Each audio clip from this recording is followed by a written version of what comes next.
question. There's one speaker you want to hear from. There's like, I still don't get that whole nerf thing, or whatever, whatever you still don't get.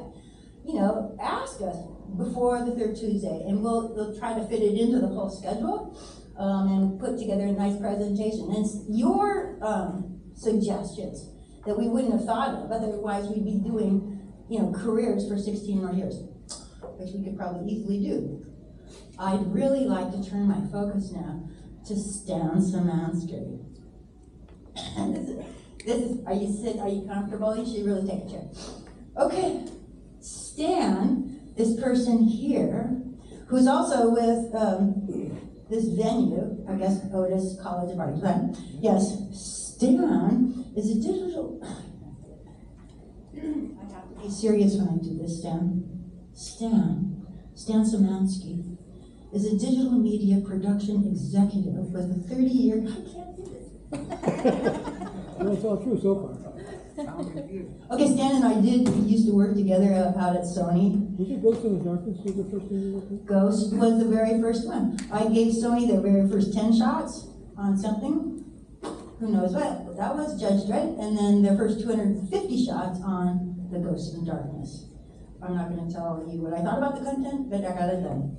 Anyway, Stan is a digital media production executive with a 30-year, maybe if I just have my elbow right here, with a 30-year career in recruiting, artist management, talent development, production, and studio operations.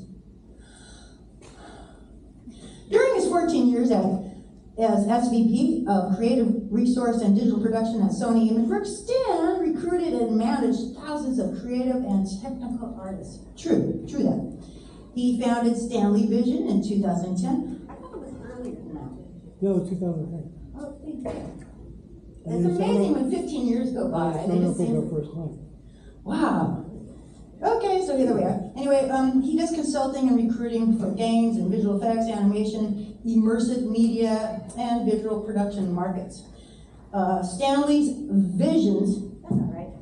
Let me say that again. Stanley Visions, no. That's it, this one. Stanley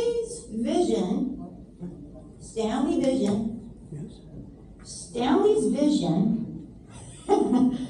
Okay, his clients include Madison Square Garden Company, for the Sphere, Lega, Double Negative, PlayStation, and ImageWorks, Technicolor, MPC, The Mill, Method Studios, Frank Store, Digital Domain, Weta, and Riot Games. And I actually crossed off a couple lines there because it was starting to get you going. Yes. Okay, only one more paragraph. Stan is also an instructor at Otis College of Art and Design and teaches graduating seniors on mechanics. And this is the one thing that I think you all should really listen to and try to get this class back. I think it's really important. He teaches graduating seniors on mechanics and realities of self-marketing, job searching, industry research, and public speaking. He clearly didn't teach me. Anyway, I'd like to give a big round of applause for Stan Szymanski. Thank you, Joan. Okay, so I have brought my little teleprompter here, so I can remind myself what I'm supposed to say. And I have a timer, so I don't take forever to say it.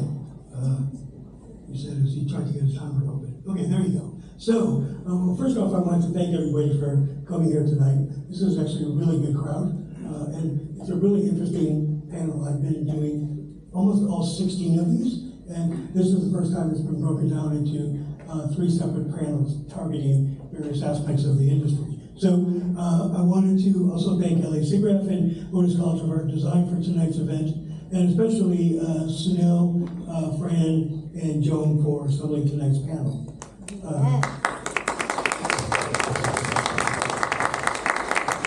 And of course, big thanks to all of this evening's panelists. So just as a brief introductory statement, would help if I started with the timer. There have been many news stories about the state of the industry over the past 5 years. Not all of it good news. As I was typing this today, I realized that I had to make it 5 years because we were recruiting during the pre-pandemic, the pandemic, the post-pandemic madness, the strikes, tax incentives, all of that stuff. So it's been 5 years of crazy in this industry, and not all the news is good news. But the focus for the panels this evening will be emphasizing actionable perspective, or how you can navigate and find the right opportunities in this evolving landscape. And so this panel is broken down to 3 parts. The first part is a new landscape of job search and digital media. The second is pros and cons of freelancing. And the third is job search beyond media and entertainment. I'd like to call up the panelists for new landscape of job search and digital media, Sam and Barrett, and who's the guy from Westwood? Patrick, yeah, okay, thank you. You said a different name, I can't remember. I might have. I introduced wrong people. Okay, so I'll do a brief introduction of each of you guys. That's been scripted by Sumi also. I just have to read it. I'm usually just asking people to say what they do, but they prefer to script it this time. So we'll start with Barrett Brown. Barrett is Buck's Director of Talent Operations and is dedicated to unleashing the potential of artists and creatives. With a background in animation from New England College of Art and Design, I know it very well. They're actually one of my clients at one point. Barrett's career journey evolved from animator to producer, shaping her deep understanding of storytelling and visual communication. Working in creative resourcing and hiring for over 8 years, she channels this expertise to strategically connect artists with projects where they can shine. Barrett's worked with global brands such as Spotify, Adobe, Airbnb, and contributed to sourcing talent for the animated feature film, Spider-Man Across the Spider-Verse, and Netflix anthology series, We the People. So thanks for coming tonight, Barrett. Okay, next up we have Samantha Goff. Would you prefer I say Samantha or Sam? Sam's fine. Okay, so we have Sam Goff. Sam graduated in animation from Loyola Marymount School of Film and Television. It's over there somewhere. Yeah, okay. And then she worked in production at DreamWorks Animation on projects like Spirit, Riding Free, Fast and Furious, Spy Racers, and The Bad Guys. I love that movie. She then transitioned to the Outreach and Engagement Department at Netflix fledgling animation studio, where she pioneered a mentorship program targeting at uplifting BIPOC talent. The Foundation's program helped manage the Early Career Trainee Program and created an internal DEI celebration known as the Unlearning Series. Today, Sam works for Fourth Wall Management, where she helps manage the careers of writers, directors, story artists, and visual development artists. Outside of her day job, Sam is a mentor and educator, regularly volunteering to mentor with organizations like BRIC and Women in Animation. She also teaches at her alma mater, Loyola Marymount University, and Cal State Long Beach. So thanks for coming, Sam. Okay, so next up is Patrick Asler. Patrick is Assistant Professor in the Department of Geography at the University of Hong Kong. He's one of the co-founders of Westwood Economics and Planning Associates, and a seasoned economic development practitioner and researcher specializing in projects related to the creative economy. They're the guys behind the Otis College report on creative economy, and they're presenting the newest one tomorrow morning at 9 o'clock in Santa Monica. He's conducted urban research on behalf of the University of Toronto, it's in my neighborhood, the University of California, Los Angeles, otherwise known as UCLA, the University of California, Riverside, and his client-facing works has included comprehensive development strategies, downtown revitalization plans, workforce analyses, and airport planning strategies. His research has been published in journals of planning and economics, and he has been quoted in the New York Times, the LA Times, and the NFL Network, and regularly featured at Bloomberg City Labs. So thanks for coming, Patrick.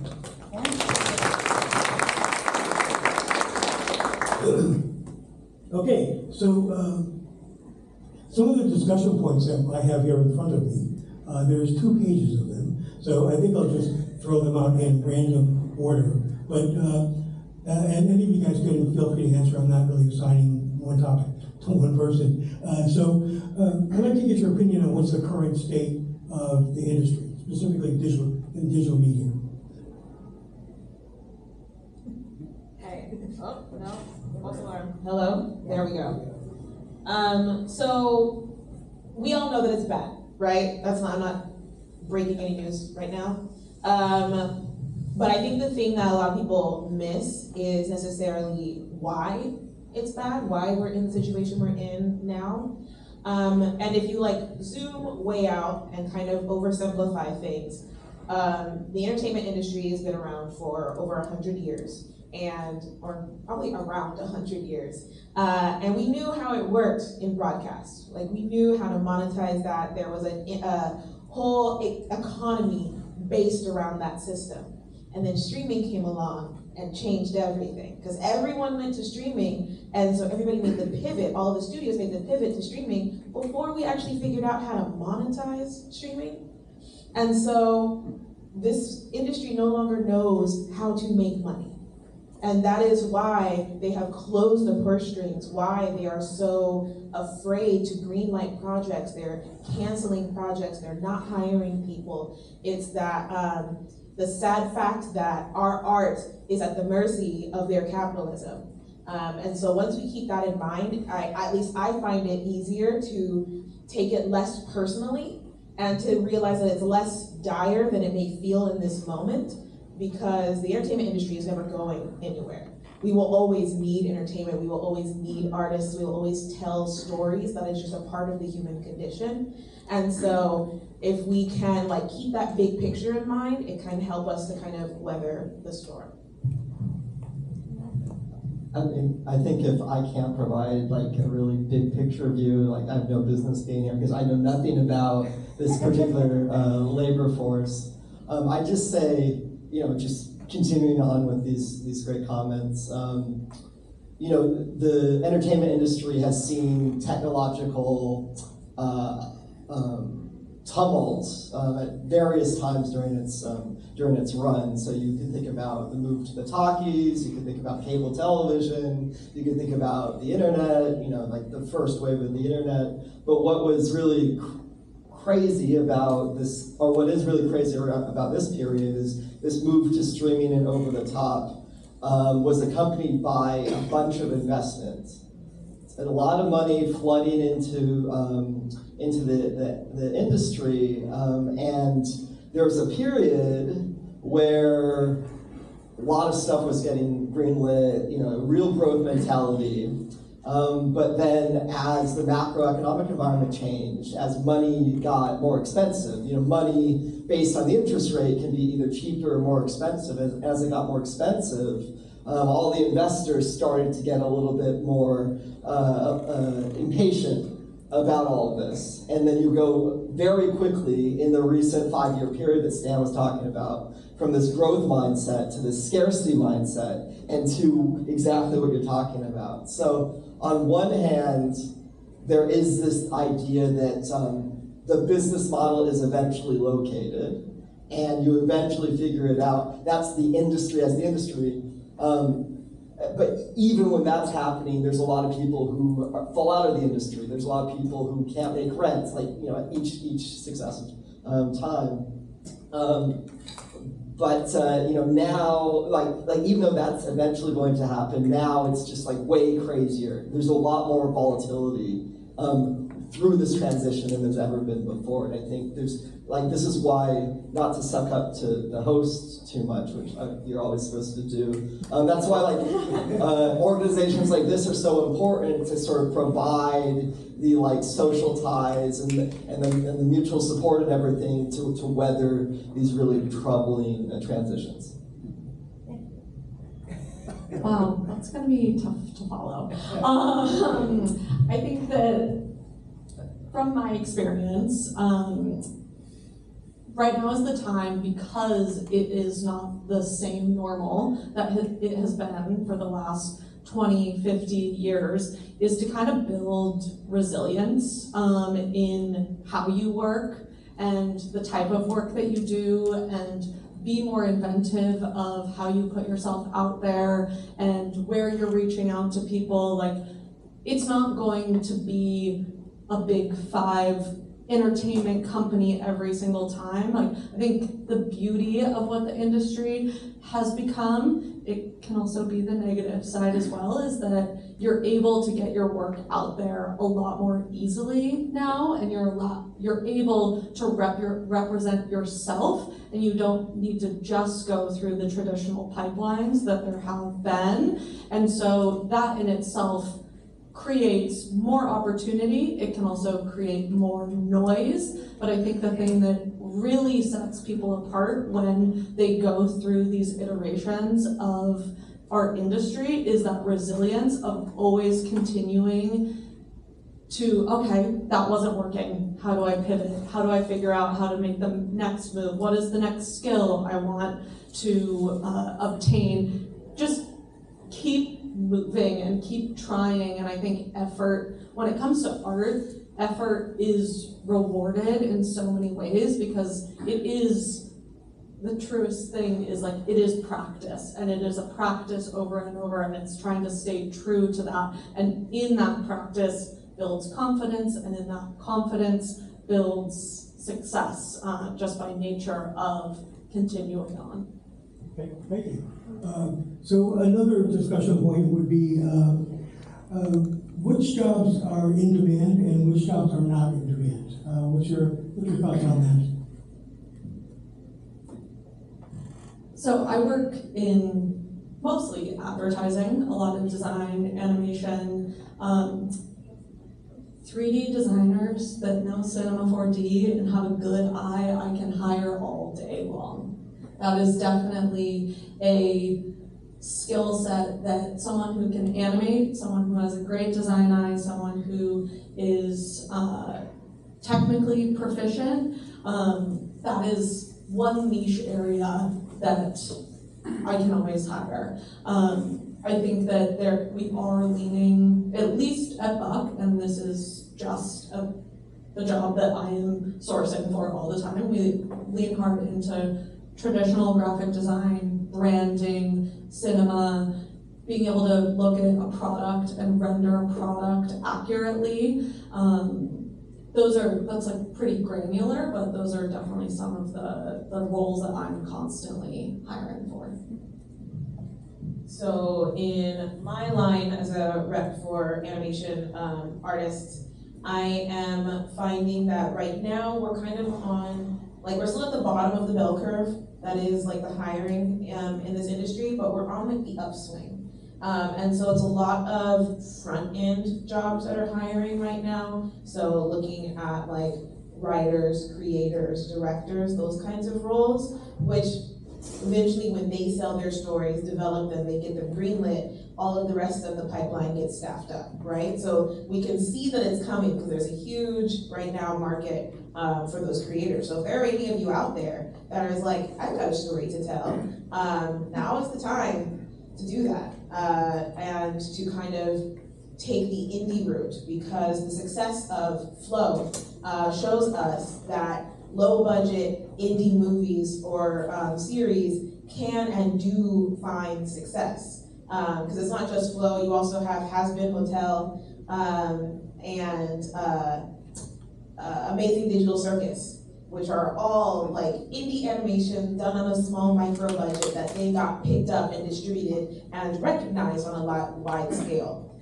But in a more practical sense, in the anime industry, which we all hopefully know that anime is huge and booming and has really hit the Western market in a way that was kind of unprecedented like 10 years ago.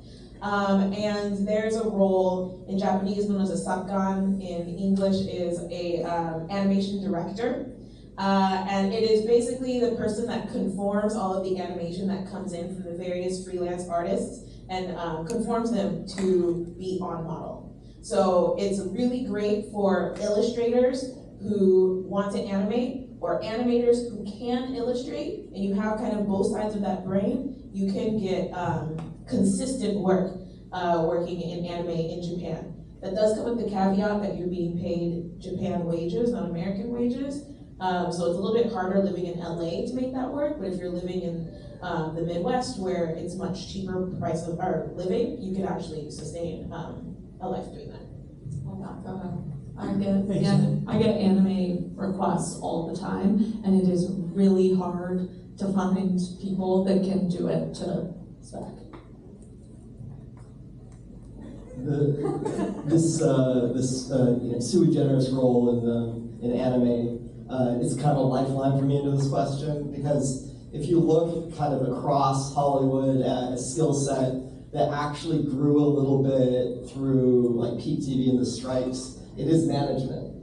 And in the report that we issued last year for Otis on the greater entertainment industry, we really advocated for the likes of you folks, the likes of Otis grads and art school grads, to not eschew management as something you can learn a little bit more of, like either on-the-job training or even an MBA, because there's really no reason why you can't add that to your portfolio of skills and work in that kind of role, and really add a lot to that kind of role, because you're just going to be more effective as a manager if you're managing someone whose work you really understand and it's less sort of adversarial.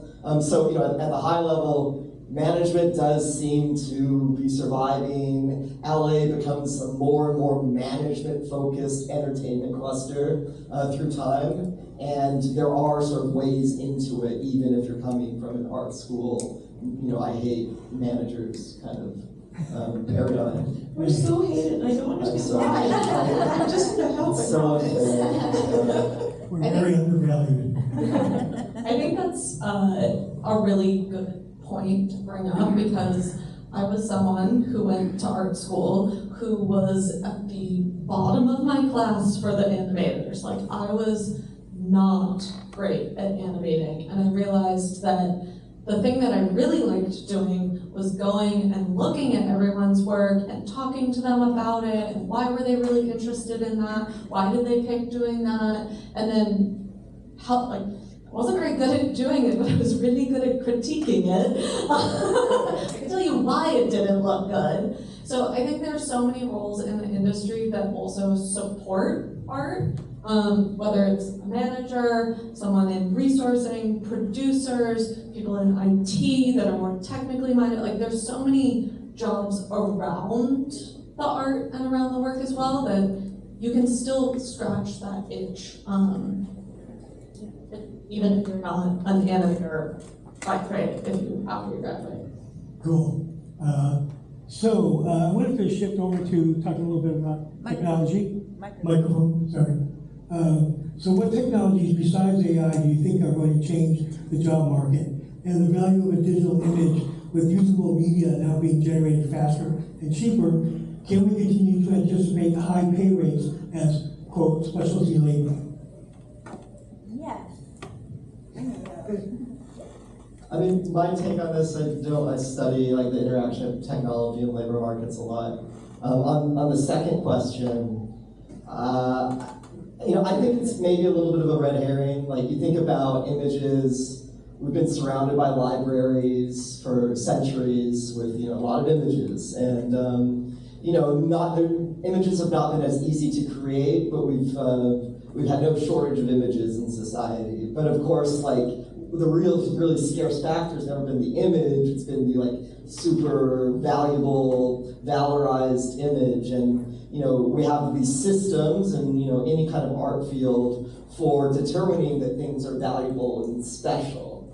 And I don't think that is particularly going to change, even though I can have DeepSeek or whatever, generate like infinite images overnight.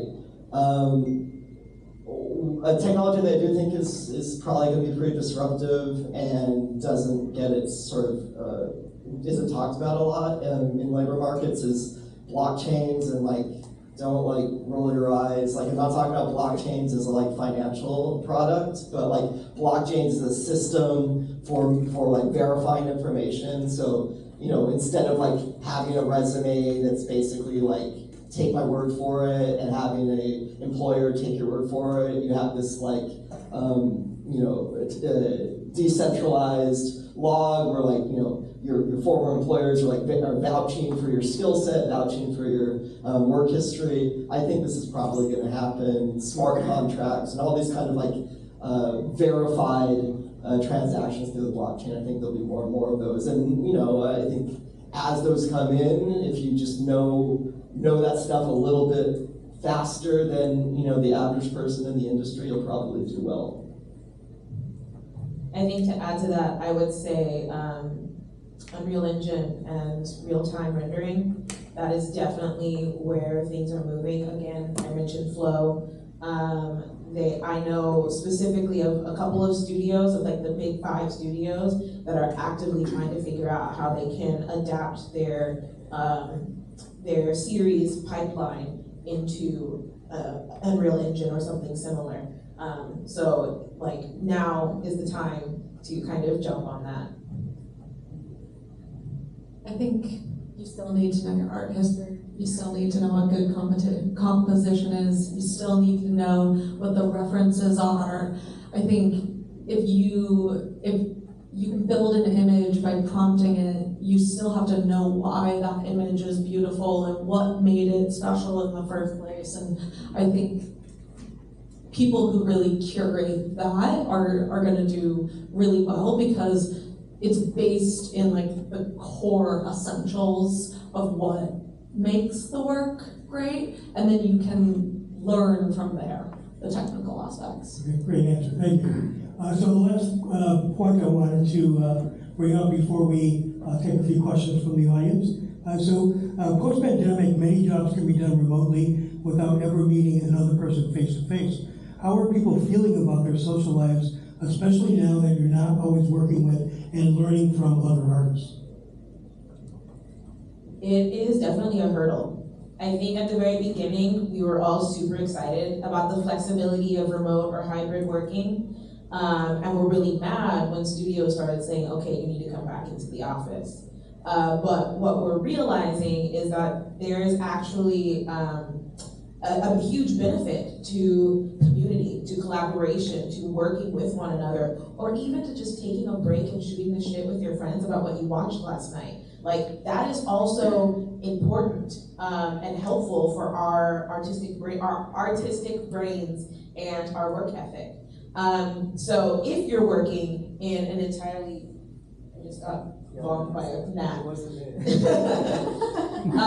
So if you're working in that situation where you're really isolated from your peers, it's important to utilize the internet and to find places where you can still commune. Discord is the biggest one. I'm in like 25 plus animation discords of different kinds. Invite me. And so obviously I'm not active in all of them, but I do learn and I see that there are people who are getting together and doing like co-working sessions where they just get on a video chat and chat with each other while they're working on whatever it is that they're working on. Or they'll do like feedback sessions where it's like, hey, I just finished this illustration. Before I turn it into my boss, I want to get some eyes on it. Like, you guys see anything that I might have missed? So you can find that community and still have that flow, but you have to kind of search it out rather than it just kind of organically being there in the workplace. But it's really important to do so, because humans are not meant to be in isolation. There's a reason why solitary confinement is considered torture. It's true. It is, so literally it is. I wholeheartedly agree.